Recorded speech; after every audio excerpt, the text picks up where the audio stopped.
Welcome to the a16z podcast. I'm Michael Copeland, and I'm here today with Jeff Stump and Gia Scinto, who are from our executive talent team, which means, and I'll let you guys explain what it means, but my understanding is you guys know everything about building teams at the executive level.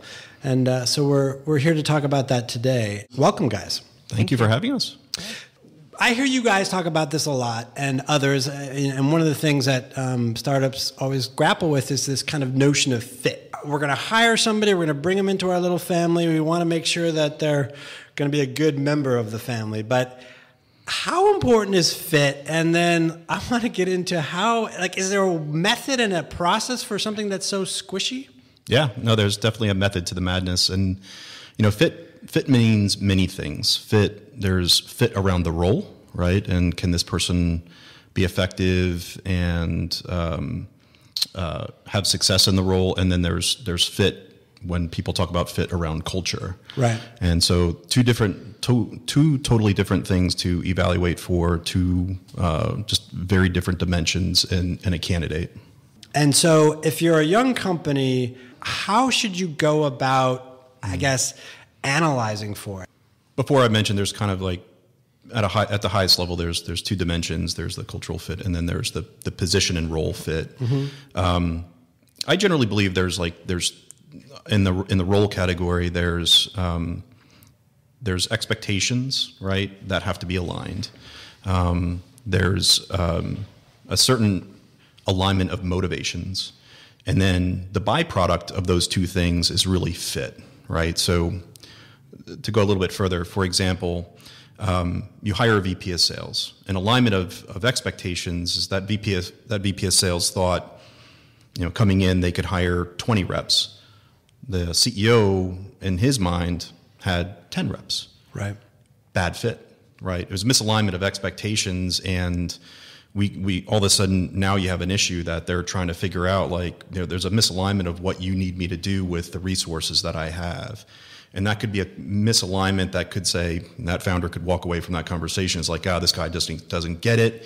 He doesn't understand that we're a hands-on culture. We're a startup. We don't have the resources. Yeah. So, boom, all of a sudden, we have a misalignment of expectations.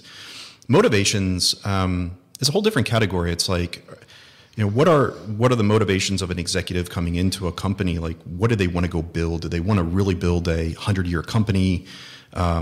Are they more interested in making money? You have very coin-operated executives out there.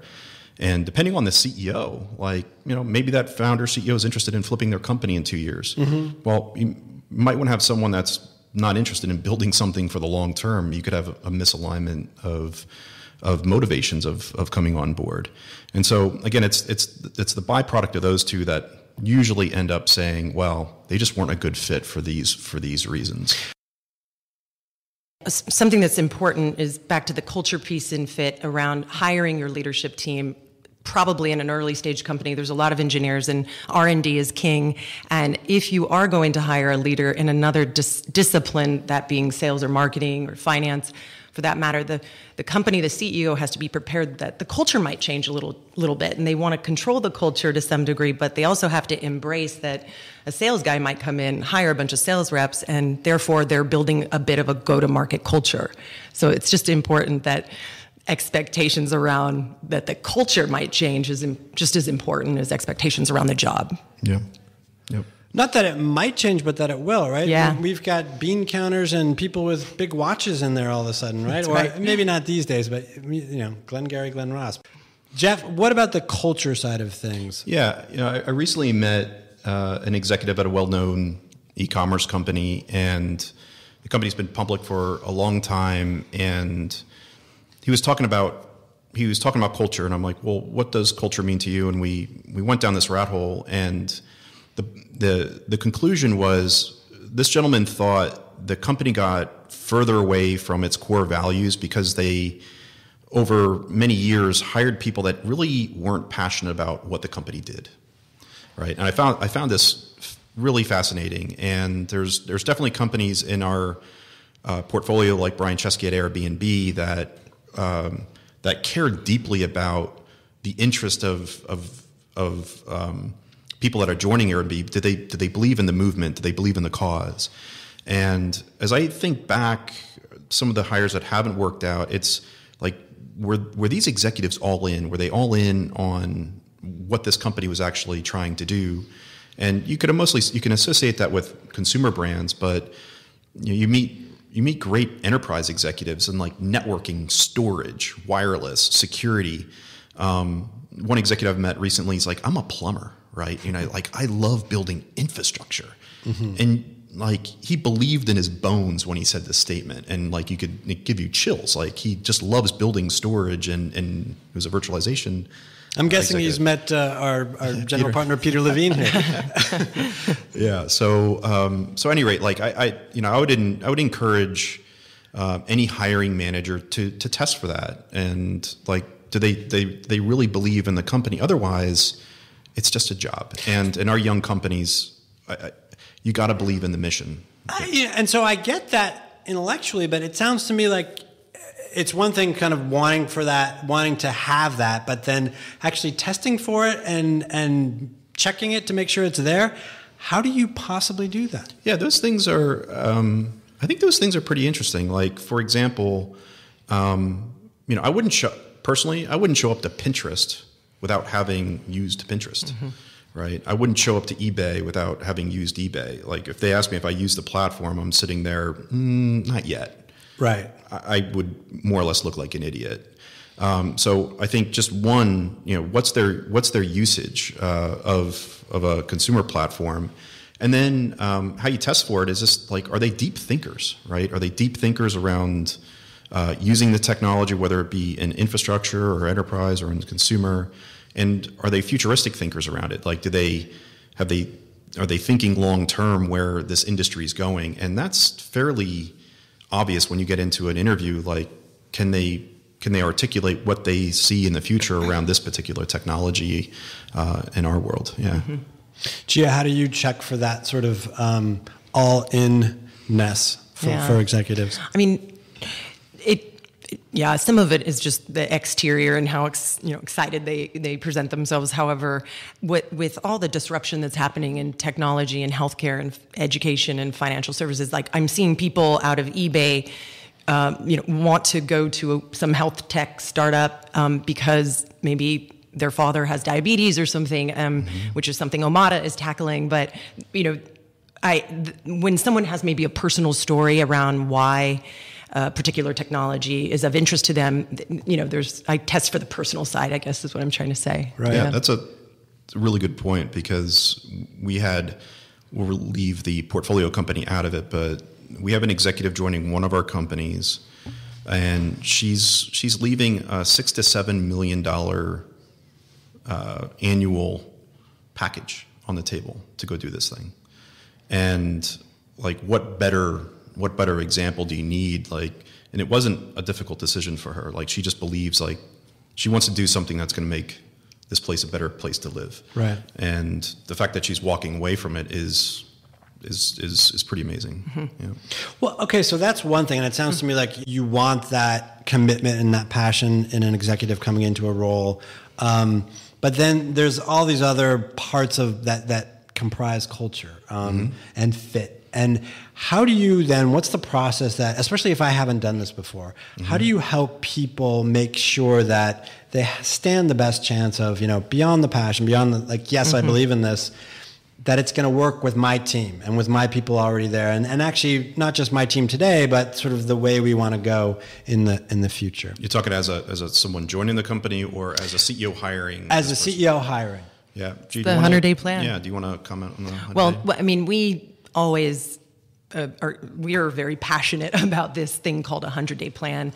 Some call it a 90-day plan, some call it a 6-month plan, but speaking directly to process, and for any CEO hiring manager that's gearing up to make a very important hire, is asking their final candidate before you extend an offer to create a 100-day plan, invite the finalists to your Monday morning staff meeting. If you have a management team that, in some cases, some of our portfolios don't have a management team. So it could just be a discussion between the CEO and the final candidate. But more importantly, if you do invite your staff, I think the dynamics are really different when someone's presenting what they're going to do the first 100 days on the job. How magical is it to, in some ways, simulate what it's going to be like to have this person around your executive roundtable as a CEO? Mm-hmm. Right. Where, to my earlier points, having this person come in and present their budget, their hiring plan, their go-to-market strategy, how they're going to tackle company issues, and more importantly, to hear that, and does that align with what we thought was actually in the role? Does this align to what we call the outcomes of what we needed in this hire? To have some congruency on what they think and what we think needs to be done, alignment of expectations, check the box. Now, motivations, like, did we hear this passion? Did we hear this desire to actually build something really sustaining? I'm interested in building a 100-year company, and a VP of sales talks about developing a training program for all salespeople, building a university for training people. They think the way we think, and then as CEO to step back and see the interaction with his potential hire among all my executive team, and to see the body language, to see the interaction between these folks. It's hard to do this any other way, because a typical interview process is going to have you having Mr. Candidate meet with executive 1, 2, 3, and 4. All those guys are going to be in siloed meetings, and you're going to get different feedback from all of them. But for a CEO to step back and have this get together where you talk about what this person wants to do can be what I call just extremely magical. And when you have like candidate 1A and 1B, you come out of that. Very rarely do we have our portfolios company CEOs come out of that and saying, this is still a close race. So you're trying to pull them out of that sort of more formal and in some ways artificial interview process and get them into the actual flow of like, here's what it's like to be at this company. Has anyone ever balked at that? I mean, it sounds like it's a lot of work. If you're the candidate, you're like, wait, I got a job here, or maybe I don't have a job, but like I don't work for you guys yet. Yeah. Is that okay? Doesn't sound like a very motivated candidate. Yeah. and that's a great question, because so many candidates say, Gia, they asked me to do this 100-day thing, and I'm like, right, and you should. And they're like, but what do I do? I mean, I think to some degree, some of them are afraid that whatever content they put down may be incorrect. And I assure them, listen, think of this as if you're on the job, number one, obviously. Number two, you went through an interview process and you heard what everyone's expectation was about what they needed this role to do. So incorporate that into it, incorporate your budget, incorporate your hiring plan, just the basics. Don't like overdo it, because there should be room for like a whiteboarding session is part of that 100-day plan, which, okay, here's a bullet point, but then let's elaborate on it. So I kind of give them that advice, and it sort of changes their thinking, like not to be scared. If the content is wrong, then chances are expectations are misaligned at that company. Right. If you are translating what you heard in the interview process into this plan, right, then and it's wrong. But again, if I've never worked in this industry or at this company, and maybe I might get some things wrong, but what if there's like another, but we worked together so well, it turns out like everything I suggested was completely in the wrong direction, but boy, it's a phenomenal point. Don't you want to frickin' know that before taking the job? What if you're thinking something completely different? Right. So the one example that's great, it was one of the first times we did this almost 5 years ago now. Yep. And I'll leave out the names, but the CEO had called me back and said he was 100% wrong in terms of what he was thinking around messaging and strategy, but I want to hire him. I loved him. right? And the whole team thought that way. We got in this big heated debate. Why are you thinking this way? The way he handled himself, his thought process to leading up to this point, up to the plan that he presented was amazing. So even though he was up 180 degrees off in terms of where we should be going, he did a phenomenal job. And to this day, like, it was the guy's been in the job for about 5 years and doing a great job. So the important part of that wasn't so much that, like, he had the right, I guess, 100-day plan. Like, okay, next month we're going to do this and we're going to hire these people. But that he was what? Just more integrated in the team. He had the right thought process. He had, and do those trump, being right? The methodology was right on. And in fact, like, who's to say that he would have, if he wouldn't have done this, he would have gotten in the job and would have been completely in disarray. It's like, oh shit, my first meeting. Yeah. And it went terribly wrong. And what if the team didn't have the confidence in him at that point? Mm-hmm. So the fact that this played out before the guy was actually hired was why it actually made it work. And to piggyback on that, if you think about it, it is also an opportunity, again, assuming everything goes well and the person gets hired, that this person has a win the first 100 days. We cannot tell you how important it is that an executive, both professionally and personally, has a win in those first 30, 60, 90 days. And part of the plan helps gain the win. And the win helps you assimilate in, gives you a little self-esteem.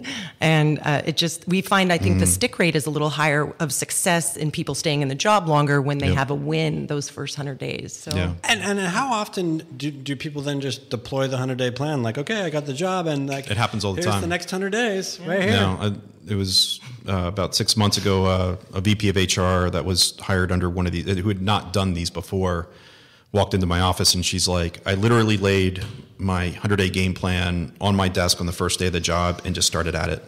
She's like, it was great. Like, I knew what I was doing. Like, no one had to tell me anything. Like, I already had buy-in from the management team as to what they wanted me to do.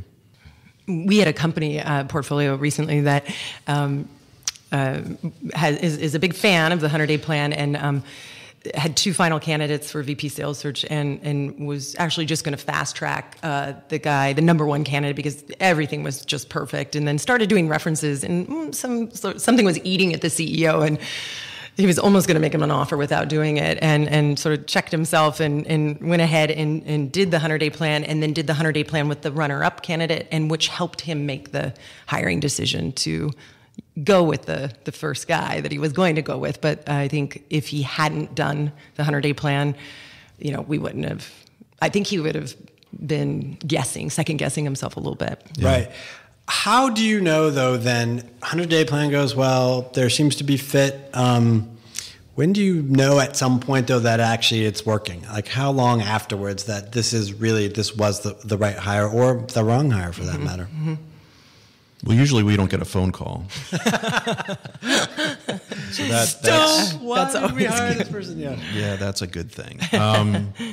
So how do you know it's working? Well, we check in. We're checking in almost weekly after the hire has taken place, and is there goodness happening? And you almost hear a certain level of conviction. You hear conviction when the hire is made, but then you have this like over the top conviction. It's like, oh my God, I know I was totally right. And then, there's a honeymoon period, as we call it. And then, the rubber usually meets the road, I would say, in month 3, month 4, where like, is this person usually are they doing a good job?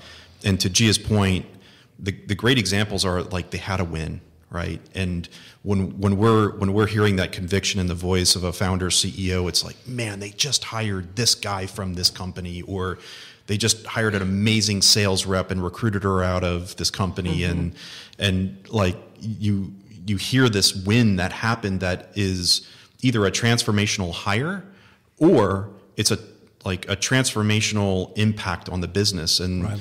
One of the amazing examples was really at Lyft with the hire of Brian Roberts, and had an immediate impact with Logan and John early on, like within weeks. They called up and said, this guy has been transformational to our business. And Brian's heading up what for Lyft? So he was hired for corp dev and business development, and then they also gave him the CFO job. Right. Yeah.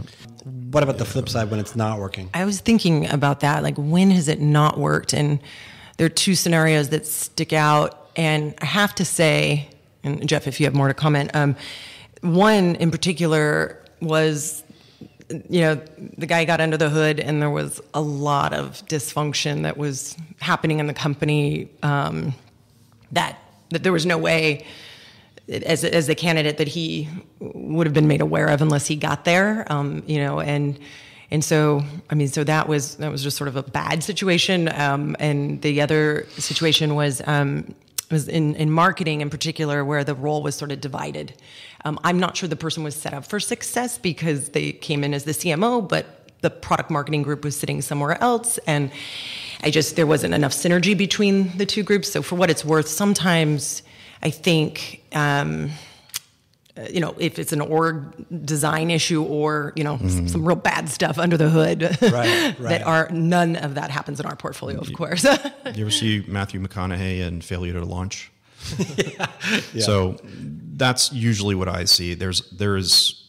We go through this 100-day game plan, everything goes brilliant, we want to hire, and then right.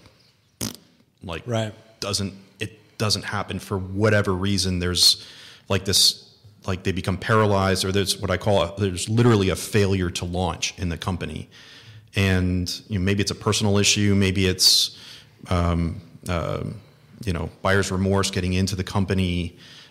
Something usually happens. On average, these are real life people. We talk about candidates, and sometimes feels like we're trading baseball cards and executive talent. Like, hey, I'll trade you this guy for this guy. So, these are people, and they're not perfect. They're not perfect, and something happens personally. Right. And they don't bring it up.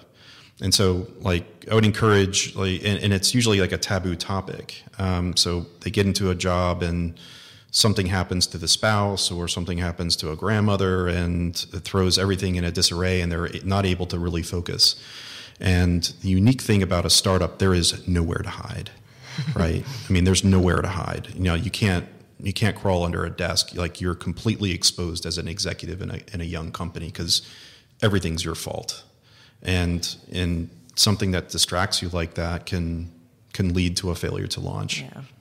What do you advise candidates when they're walking into a new company or a new opportunity to look for in terms of their own fit?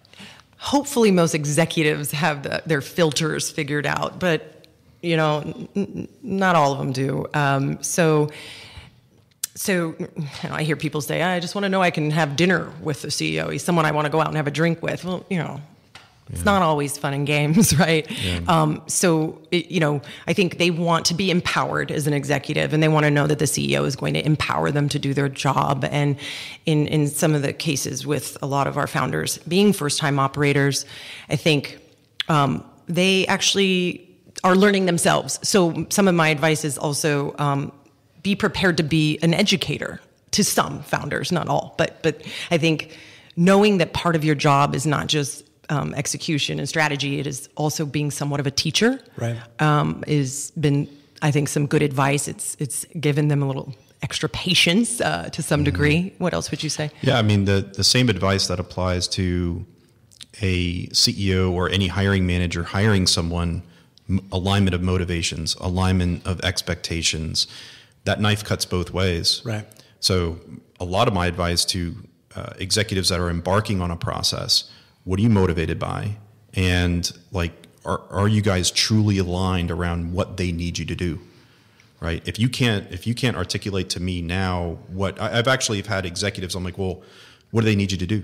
And they honestly, and these are smart MBA executives, they really couldn't articulate to me what the real charter was. Mm-hmm. And they were still going after it. It was like, it's a little fuzzy, but I'm super excited about the company. I'm like, holy shit, run the other way. Right. So again, the same methodology in that companies are interviewing for a potential executive coming in, use these same philosophies. Are we aligned across what I want to do? Am I passionate about the company? Am I motivated by the role and what we're going to be building here? And is there alignment around the expectations coming into the role? I don't want to put words in your mouth, but from what I'm hearing from you guys, it sounds like this fit and, as it sort of fits in with culture is probably one of the most important things at a company, if not the most important. Yeah. And I don't know how in the calculus for both sides, for a hiring CEO and also for the executive, there's comp, there's location, there's, do I get a nice chair? But what do you think really that people should be valuing on both sides? And is this it? Yeah, I think the culture word gets thrown out way too much because I think you can ask a lot of companies what their culture is, and they're going to get 1,000 different responses. You have an overriding culture, then you have department by department could be very different. Your sales group could act very differently and have different cultural values than your marketing or engineering department. So that to me it's a really fluffy word, and to me it's like it gets down to almost kind of traditions. And I think there's traditions in companies that they uphold, and they look to people coming in to kind of uphold those same sort of traditions. Like, we pull all-nighters when we need to. If that's not in your toolkit, don't apply, right? So that's just one example. I think traditions of companies are kind of more demonstrate what the company's about than what they perceive their cultural values to be. I ask executives when I meet them if they've had a decade or 2 decades of experience, what was your favorite job? Just one, pick one. And there's always a favorite job. And whatever that job was, those things are the same things that you need to look for as you're looking on your next opportunity. And it always is the people that they worked with. So it does go back to the fit, and that's the fuzzy part of culture. So it's the people. What's happening a lot these days is someone that's been at a company and has had great growth experience, great success, and they leave to go do something earlier, and they're looking for that exact same type of opportunity, and it doesn't happen. And why doesn't it happen? I think they went too quickly. They didn't do their due diligence. They didn't, it does move really fast here in the Valley. And so they skip some of the steps as a candidate. They skip some of the steps that they normally would have. They didn't do the references on the CEO. And, it doesn't matter. They skip certain things and they find themselves not so happy in a year. And they sort of wonder why. And they expect that they're going to have the same experience that they had prior, which is very hard to do and repeat over and over again. So yeah, and I think it's harder for some of the high-flying companies. Everyone wants to work at them. So whether it's a Pinterest or an Airbnb, the notable consumer companies, everyone's interested in working. And it's hard for those guys because how do you know this person's really joining? Because they like the company or they just want to be part of a high flyer. Right. And something that I've been encouraging, and there's definitely, I won't name the names, but there's companies that been on the precipice of not working out but survived. And it's now part of their culture. They look for these executives that are not only there for the good times, but they're there. The best executives are the ones that are there for the bad times. And so the fact that they look for that now in people's backgrounds, and that's, call it culture fit or whatever. They want to see where this person's been stretched, beat up, beat down, and come back like Rocky and succeeded. And they interview for that now. It's interesting. I mean, as a company that's got some miles under its belt, you can see how you could recognize those things. But it also sounds to me like as a startup, you need to start kind of looking for those as well. From day one, you're establishing traditions, and you may not even realize it. So, well, I encourage everyone to look for fit. Sounds like fit equals a fair bit of happiness on all sides. So, Jeff and Gia, thank you guys so much. Thank you.